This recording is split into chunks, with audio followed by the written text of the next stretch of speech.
Hi, Aaron. Hi, Senator Franken. Aaron Rupar from Fox 9 News here. How you doing? Good. How are you doing today? Good, good.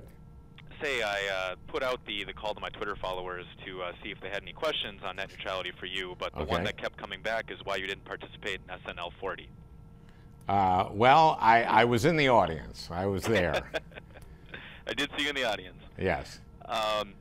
So a bit of my thunder was stolen with, I overheard the last question that you answered from the previous reporter, but I think a lot of people get kind of lost in the weeds with the net neutrality debate and don't really know what's at stake. So I'm wondering if you can kind of explain for consumers what the FCC's decision means and why you think it's in their best interest.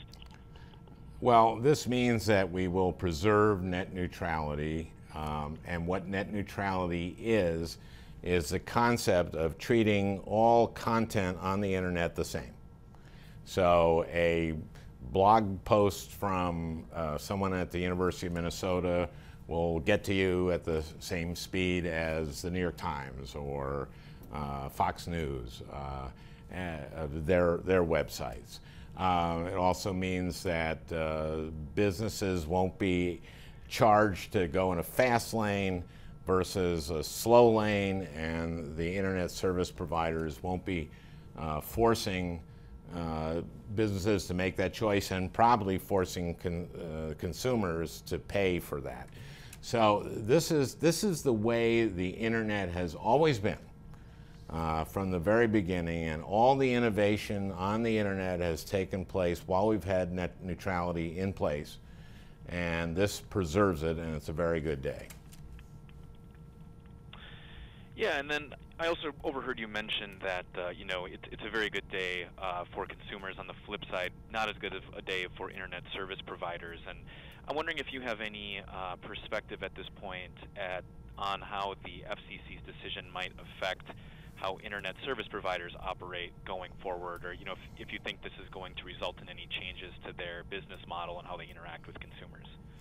There really shouldn't be any change here because, again, we've been operating under net neutrality from the very beginning of the internet. So what they had been proposing are these fast lanes and charging content providers, and by definition they really have to be providers with a lot of money, and that cost would be passed on to the consumers.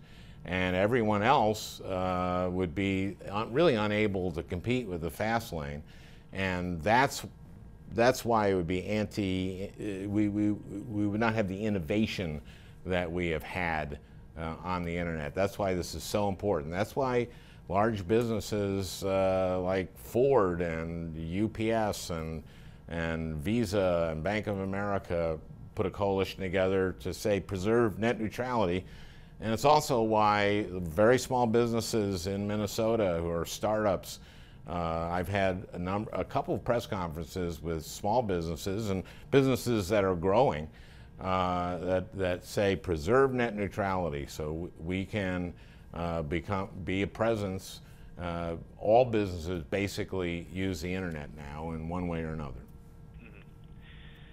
And I understand that this is perhaps not the absolute last word on net neutrality. I mean, can you kind of explain for people, following this at a high level, where this conversation goes from here, if there are any other agencies that need to weigh in on the net neutrality debate, who they are and what the issues at stake will be?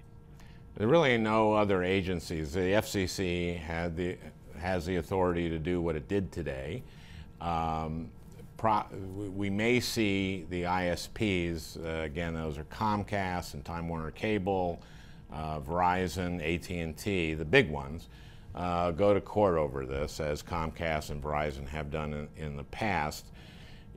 In the past, when the FCC has put out net neutrality preserving rules, they have been overturned by the DC Circuit Court, but the DC Circuit Court really pointed to what the FCC did today as the solution, which is to categorize the internet as a telecommunications service, and therefore it can be regulated as a common carrier, as like a utility, and that's what the FCC did today. But understand that the FCC is not going to be setting rates. They're not going to be doing that. This is all about preserving the structure of the internet the way it has been since the internet began.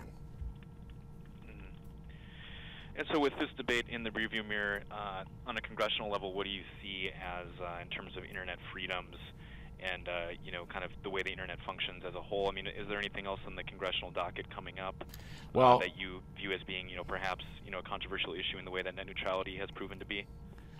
Well, we have to stay vigilant here. There are some colleagues of mine, friends on the other side of the aisle, who have written legislation that would try to undo what the FCC has done, and I think they've acknowledged that, at least for the present and for the short term, that they're not going to be able to prevail. But I think there were 4 million plus Americans who submitted comments to the FCC, more than on any issue in the history of the FCC, by a factor of more than 2. And a vast majority of those were pro net neutrality. So I think that people understand this issue, and particularly a lot of younger people, and also businesses that use the internet. I think this will be very hard to reverse, but we have to, those of us who are advocates, have to stay engaged. Thank you very much for your time. Thank you, Appreciate Aaron. it.